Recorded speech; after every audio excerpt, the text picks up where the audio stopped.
Azuka was born into a household that prayed for peace, but found only trouble in raising him. From the earliest days of his life, there was always a strange air surrounding the boy, something that neighbors and relatives could not quite explain but constantly whispered about whenever they gathered. His parents, Mr. and Mrs. Okoro, were simple farmers in Imo State. They lived off the land, planting yams, cassava, and maize, struggling like many families to survive from one harvest to another.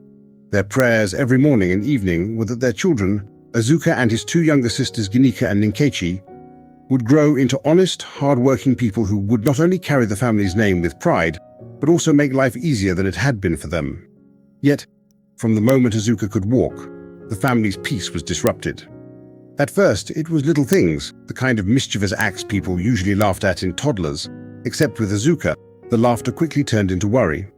He would snatch food from his mother's pot when no one was watching, not just once in a while, but habitually. Coins would vanish from his mother's wrappers. Neighbors complained that fruits disappeared from their trees, and every time people caught sight of a small boy running away, it was always Azuka. His parents tried everything, scolding, whipping, fasting and prayer, but nothing changed. In fact, the more they punished him, the bolder he became. By the time he entered primary school, Azuka had built a reputation that set him apart from other children. While his mates played harmless games, he was the one sneaking into the headmaster's office to steal chalk or exercise books, laughing when teachers beat him, behaving as though pain itself was powerless against him. Villagers began to shake their heads whenever his name was mentioned, muttering that such a boy could never grow into a good man. Some said he would either become a great warrior or a dangerous criminal, but sadly, as time went on, it became clear that the second was true. By the time Azuka turned 18, his name had already become a curse in the community.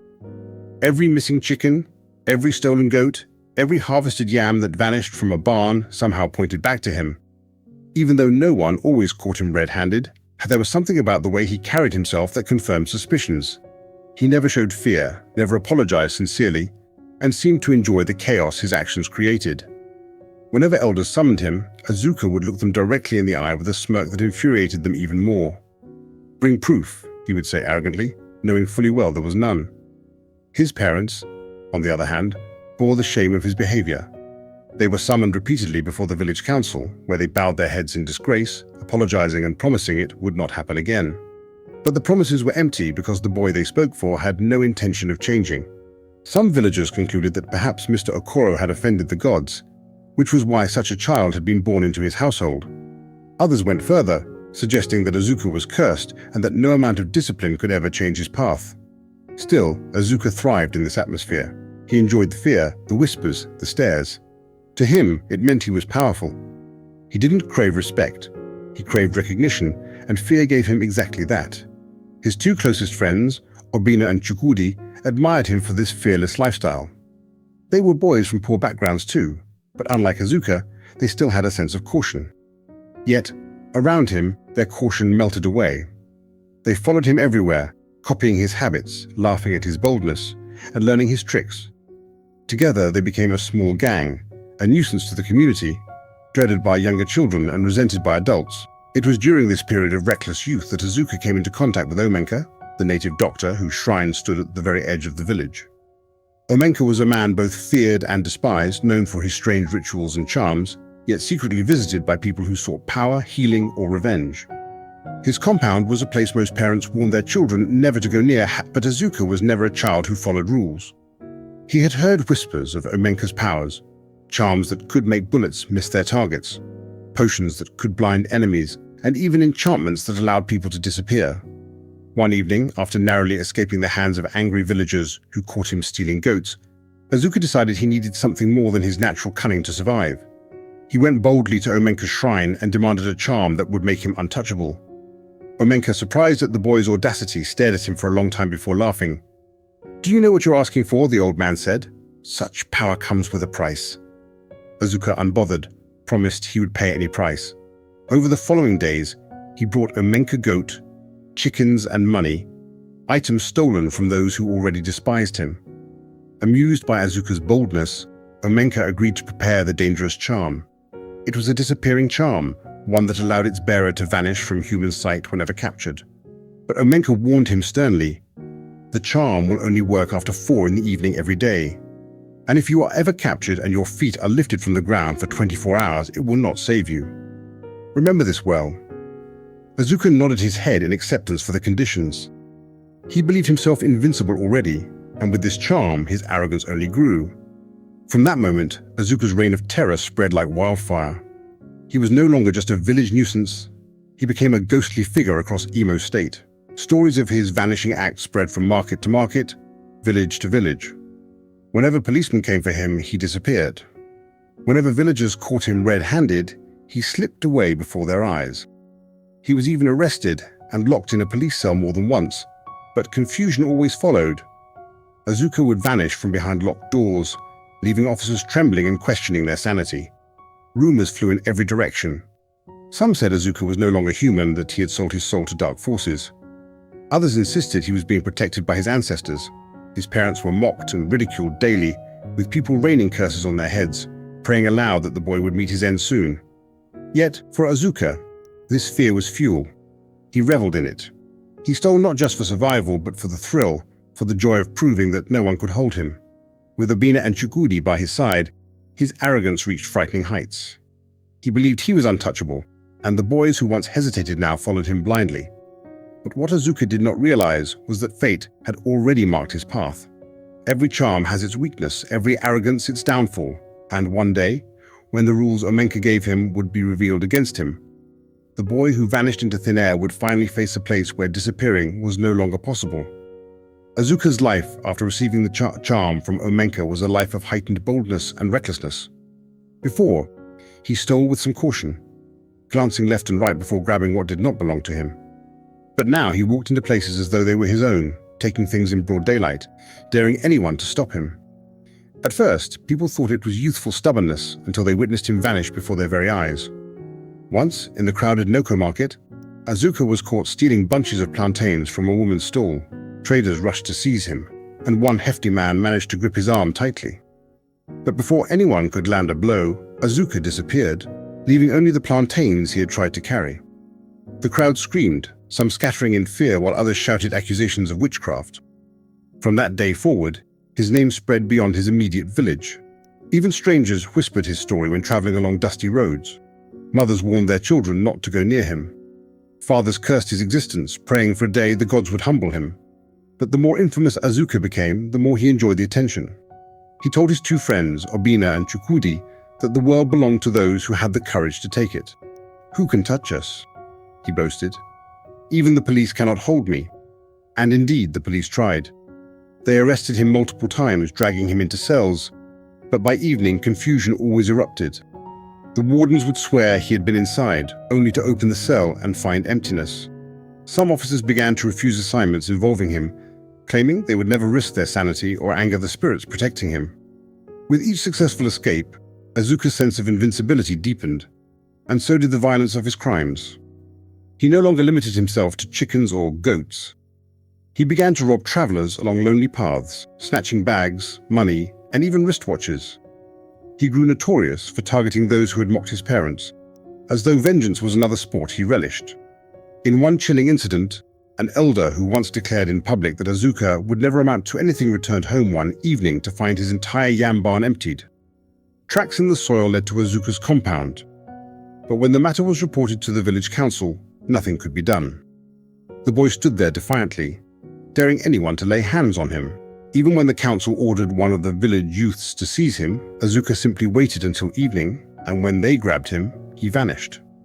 The humiliation left the community feeling powerless. Some families began leaving their doors unlocked at night, saying there was no point securing them against someone who could disappear and reappear at will, and while some peeked nervously from behind their doors. Churches organized fasting and prayer sessions, crying to God to deliver the land from his grip. The local police commissioner, pressured by reports, declared Azuka a wanted criminal. Posters bearing his name and crude drawings of his face were pasted across towns. Yet, even when captured, he always slipped away once the hour of 4 passed. By now, Azuka himself had forgotten Omenka's warning about not to tell anyone the charm's conditions. He believed nothing could ever catch him, not even death itself. His two friends were also intoxicated by this false assurance, often bragging and drinking joints that they were untouchable men, shielded by powers ordinary humans could never understand. But what none of them realized was that arrogance often blinds its bearer to danger lurking just around the corner. The psychological impact of Azuka's reign of terror on the people was devastating. Farmers began rushing home before evening, fearful of crossing his path on lonely roads. Traders refused to stay late in the market, worried that he might appear out of nowhere to seize their earnings. Young men who once tried to resist him now avoided confrontation, whispering among themselves that it was better to live with shame than to vanish mysteriously at his hands. Some believed he had joined secret cults in the city. Others were convinced he was no longer entirely human. But beyond the fear, there was anger building silently. Not everyone accepted the idea that Azuka was untouchable. Among the elders, discussions began to surface about whether there was a way to strip him of his powers. Old women recalled stories of charms that failed when certain rituals were performed. Hunters remembered that even the fiercest of animals had weaknesses. Slowly, a group of determined men began consulting native priests and diviners in faraway villages, searching for answers. No one could reveal the truth about the charm that Omenka had kept hidden. The charm was not absolute. It had boundaries. If Azuka's feet ever left the ground during capture and never touched the ground for 24 hours, the charm would fail him. And if anyone caught him before the appointed hour of 4 in the evening, his disappearance would be powerless. Meanwhile, Azuka's parents were living through a nightmare of shame. His mother could no longer attend women's meetings without hearing insults flung at her. His father walked with his head bent low, too embarrassed to speak among men of honor. The family's once friendly neighbors avoided them, refusing to share meals, lend tools, or even greet them in passing. They became outcasts because of the child they bore. Yet, no matter how much they begged Azuka to change, their words fell on deaf ears. "You don't understand," he would snap at them. "This world doesn't respect the weak. Only power matters, and I have it." He even mocked his parents' prayers, calling them useless rituals of people too afraid to fight for what they wanted. His sisters Ginika and Ninkechi, who once adored him as their elder brother, now hid whenever he returned home, fearful of the strange man he had become. But fate, like the elders, was waiting patiently. For every man who rises through evil means, there is always a day when pride meets its downfall. And for Azuka, that day was approaching faster than he could ever imagine. One mistake, one careless act, would turn the very charm he trusted into a trap, and the boy who thought himself a ghost would discover that the earth has a way of holding even the slipperiest of spirits. From the very beginning, Azuka's relationship with Obina and Chukudi had been a strange mix of friendship and domination. They were his only true companions, boys who had stood beside him when the rest of the village rejected him. They followed him into the bushes, to the markets, and even into dark corners of people's compounds when mischief was brewing. Yet as close as they were, Azuka never saw them as equals. In his eyes, they were tools, useful only when they served his purpose. Whenever they succeeded in their operations, it was Azuka who took the larger share. He would convince them with smooth words, promising greater opportunities tomorrow if they remained loyal today. At first, Obina and Chukudi accepted this arrangement because of the fear and respect they had for him. After all, Azuka was the one with the charm that made him vanish from any danger. Without him, they believed, they would have long been in prison or dead. But as time went on, the hunger of poverty continued to bite at their bellies, and the bitterness of always being cheated began to fester in their hearts. Each time Azuka strutted about with new clothes or wasted money on drinks, while they struggled to feed their families, the seed of resentment grew stronger. They whispered to each other in secret moments, questioning why they allowed him to treat them like beggars when they risked their lives as much as he did. Their loyalty, once strong and blind, was weakening, and though they still followed him, the respect was gradually eroding into quiet hatred. The final blow came after the theft of Mrs. Nyozi's poultry. Mrs. Nyozi, a widow struggling to raise 4 children after the murder of her husband, had poured her energy into rearing chickens. It was her only means of survival, a fragile business she had built from the contributions of sympathizers during her husband's burial. Azuka, knowing her vulnerability, targeted her poultry farm and convinced Obina and Chukudi to join him in raiding it. Under the cover of night, the 3 friends stole every single fowl she had prepared to sell for Christmas so that she could use the money to buy clothes and food for her children, but her hope was crushed in one night. By dawn, the thieves had moved the birds to a different market in another village, selling them off quickly in the morning before anyone could trace them. The money made from the sale was far more than they had expected. Obina and Chukudi, exhausted but relieved, thought their suffering would ease for a while, that they would finally get a fair share for their labor. But Azuka had other plans. He collected all the money and disappeared with it, leaving them with nothing. When they confronted him later, he brushed off their complaints, saying the charm was his, the risks were his, and the glory was his. "Without me, both of you would be dead already," he mocked. "If you are not satisfied, go and start your own gang." His arrogance pierced them deeply, but they swallowed their anger for the moment. However, in their hearts, a decision had already been made. Obina was the first to suggest that they operate without Azuka. "Why should we keep suffering while he enjoys everything?" he asked Chukwudi one night as they sat outside, hungry and hopeless. Chukwudi, though usually the quieter of the two, could no longer deny the truth. He agreed that Azuka's greed had gone too far. They decided to prove that they could succeed without him. Their plan was reckless but fueled by desperation. They targeted a small trader on the outskirts of the village, a man known to return home late in the evenings with pockets full of sales. They armed themselves with axe and knives, believing that without Azuka's charm they could still manage a quick operation if they struck fast. What they failed to consider was that the villagers were already angry and restless over Azuka's endless reign of terror, which was on high alert. On that particular night, a palm wine tapper returning early from the bush spotted Obina and Chukwudi lurking suspiciously near the trader's path. Recognizing them instantly as Azuka's boys, he wasted no time raising alarm. Within minutes, villagers armed with machetes and lanterns descended on the spot. Obina and Chukwudi, caught off guard, tried to fight their way out, but were overpowered. Unlike Azuka, they had no charm to vanish, no power to save them. They were beaten mercilessly, tied up, and dragged into the village square. Word spread quickly, and soon the entire community gathered, including Mrs. Egozi, who wept uncontrollably when she saw the boys who had stolen her only means of survival. For once, the villagers felt they had scored a victory. The capture of Obina and Chukwudi was not just the fall of two petty criminals, it was the unraveling of Azuka's empire. Under interrogation by the police they were handed to, the boys broke easily. The pain of beatings combined with the bitterness they held against Azuka loosened their tongues. They confessed everything. How Azuka had been the mastermind of countless thefts.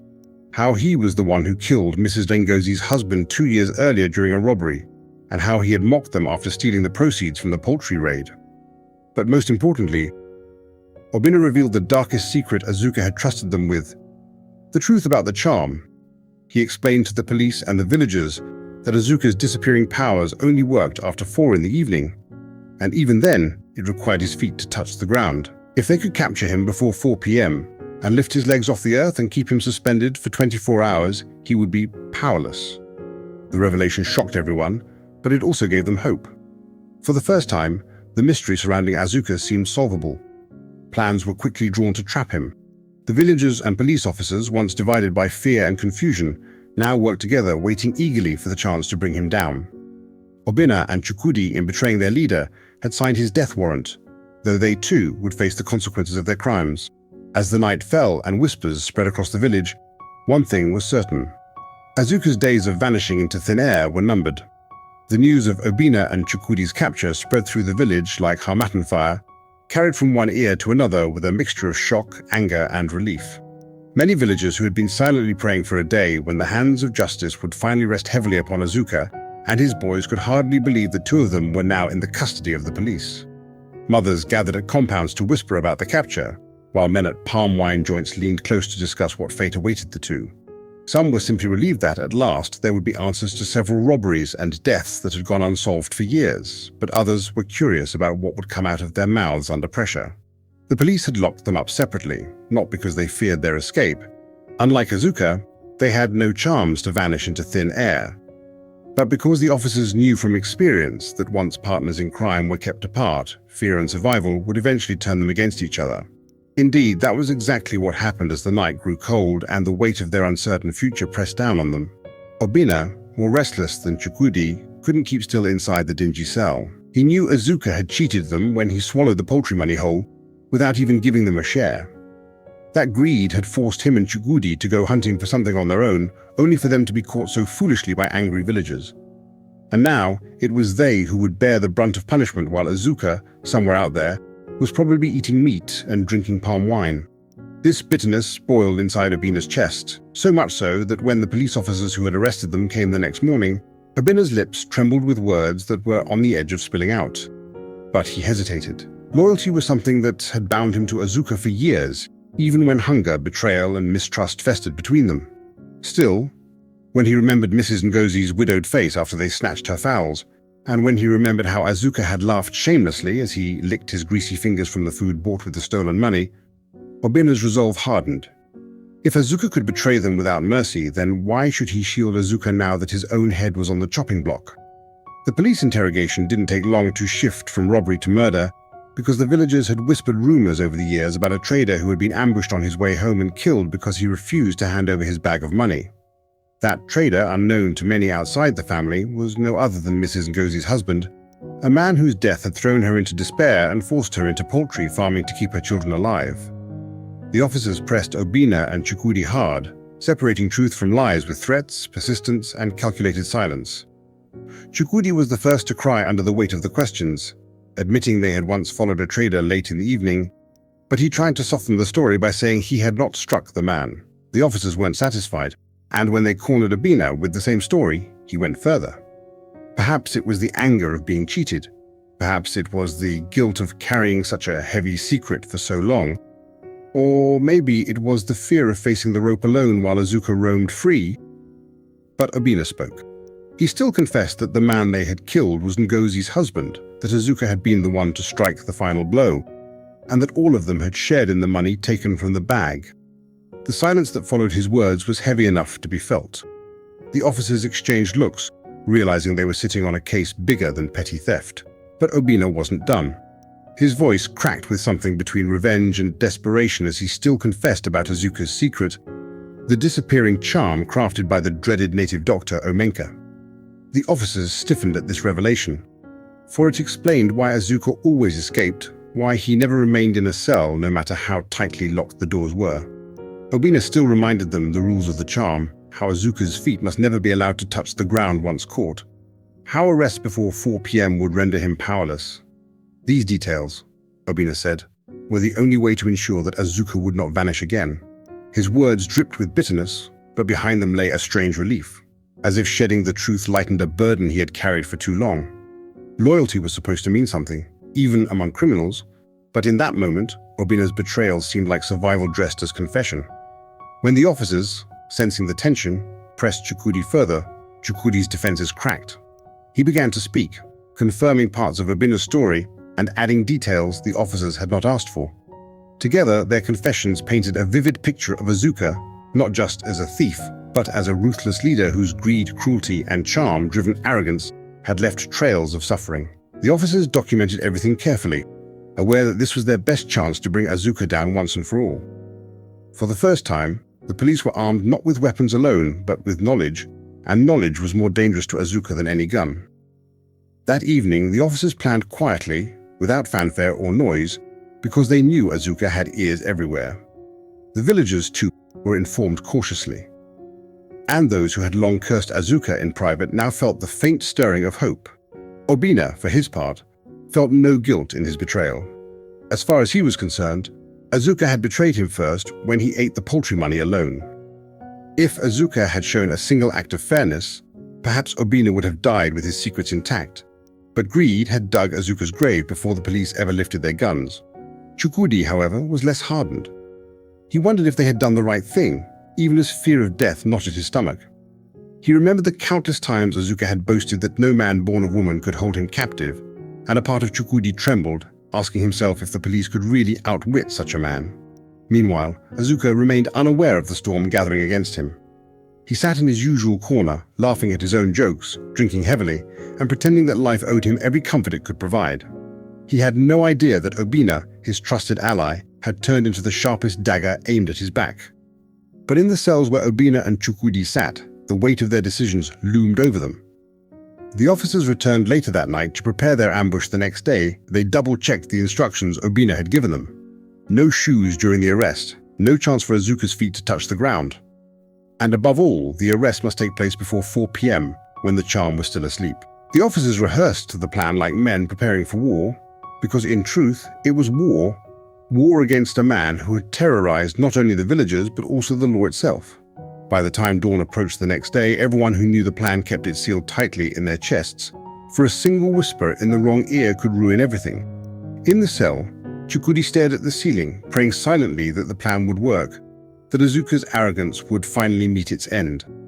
And as for Obina, he closed his eyes with a strange calmness, thinking to himself that whether or not the plan succeeded, he had done his part to ensure that Azuka would never again laugh at his expense.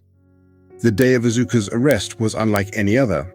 The sun rose early, spilling light over the village as though it too wanted to witness what was about to unfold. Villagers moved about nervously, whispering in corners, waiting for news of whether the police would truly be able to capture the man who had tormented them for years. Azuka, oblivious to the scheme, continued his usual routine. He barked orders at young boys to fetch water for him, mocked a neighbor for losing a goat, and even boasted to his other friends about how no prison walls could ever hold him.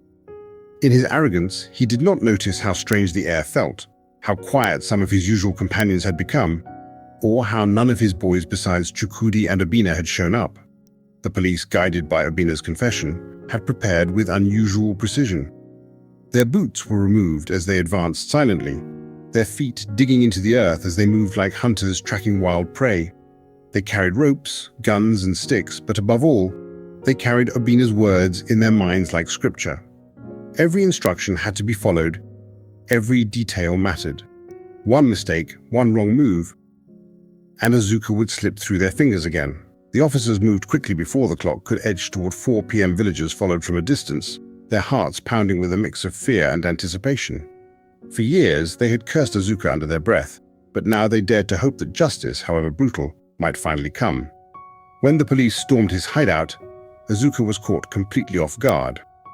He tried to rise, but before his feet could properly touch the ground, 4 strong officers leapt at him, tying his arms and lifting him high off the earth. The charm did not stir. Panic flashed in his eyes for the first time in years, a sudden realization that he was no longer untouchable. The villagers gasped when they saw him struggling like any ordinary man, his mouth shouting threats and promises, but his body powerless against the ropes that bound him. As the officers dragged him out, making sure his legs never grazed the soil, the villagers gathered around, their faces filled with emotions too complicated to untangle. Some were relieved, some were enraged, and others still feared that Azuka might vanish in a burst of magic. Children clutched their mothers' wrappers, pointing at the once invincible criminal, now tied like a captured goat. Azuka spat insults, his voice filled with desperation. "You fools? Do you think you can hold me? Do you know who I am?" But the power that had always shielded him was gone, and his words carried less weight with each passing second. The police knew better than to waste time. They remembered Obina's warning. Azuka's charm would awaken once the sun dipped toward 4 p.m. Every minute brought them closer to danger, and so they tightened the ropes and moved quickly. The decision was made not to take him to the station immediately. Too many times he had vanished from cells in the past. Instead, they marched him straight to the village square where judgment would be swift and public. The square filled rapidly, people pushing and climbing onto stones just to catch a glimpse. Old women raised their hands, cursing him aloud for the misery he had caused. Men shook their heads, recounting stories of stolen goats, robbed harvests, and murdered relatives. It was as though the whole village had been waiting for this day. Obina and Chukudi, still under heavy guard, were also brought out. Their faces told 2 different stories. Obina's hard and unrepentant, Chukudi's pale and broken. For years, Azuka had claimed that no man born of woman could conquer him, yet here he was, tied helplessly while barefoot policemen dragged him like a criminal stripped of dignity. The fear that once surrounded his name was already dissolving. The villagers saw him clearly for what he was. Not a spirit, not a god, but a man, greedy and wicked, whose reign had come to an end. Azuka fought with every word he could muster, threatening that anyone who laid hands on him would face generations of misfortune. He shouted Omenka's name, hoping the native doctor's charm might still save him, but nothing came. The silence of his failing magic only deepened the villagers' courage. A group of elders from other villages stepped forward, demanding that the police explain how they had managed to capture him.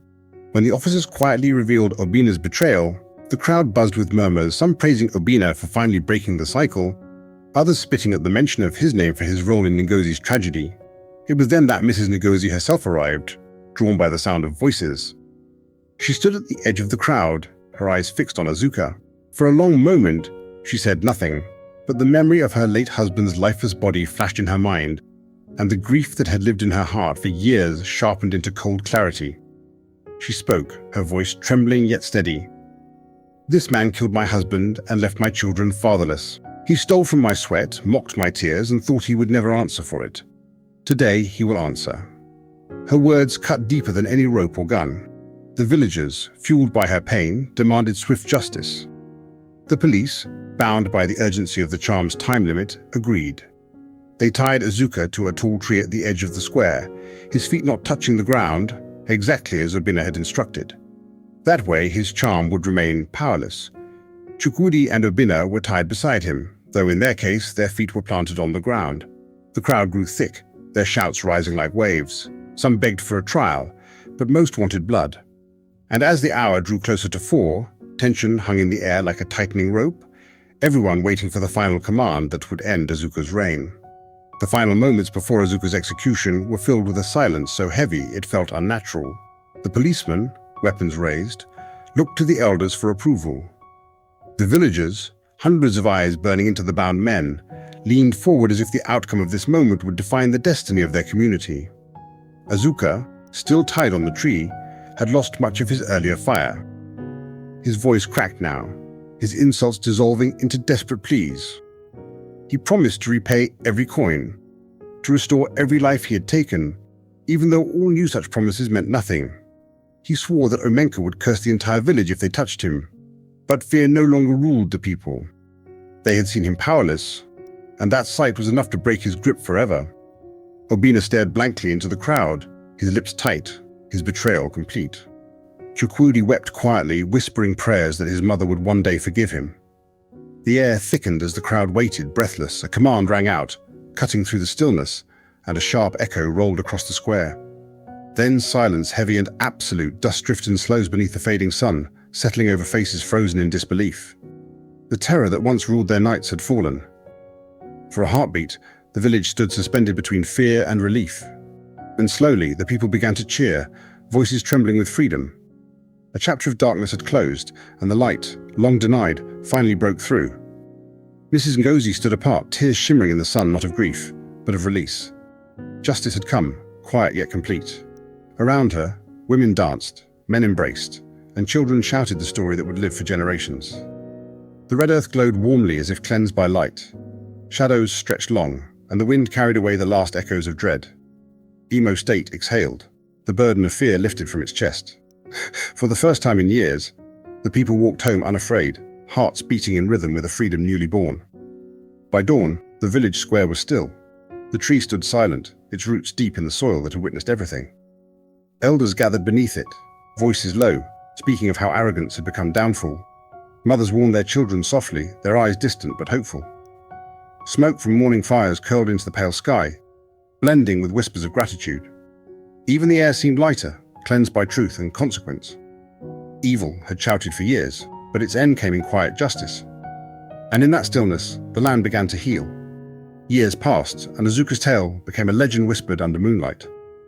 Elders turned it into a lesson, preachers into a warning. Traders spoke it in markets, and children recited it by firelight. The village thrived again, laughter returning where fear once lingered. Yet, no one forgot the truth born from that day. Power without wisdom destroys itself. As the camera of memory pans across the quiet fields, the wind hums one eternal refrain. Arrogance burns bright for a moment, but humility endures forever. Fade to silence. Please share this story, like and subscribe to this channel for more stories. Thank you.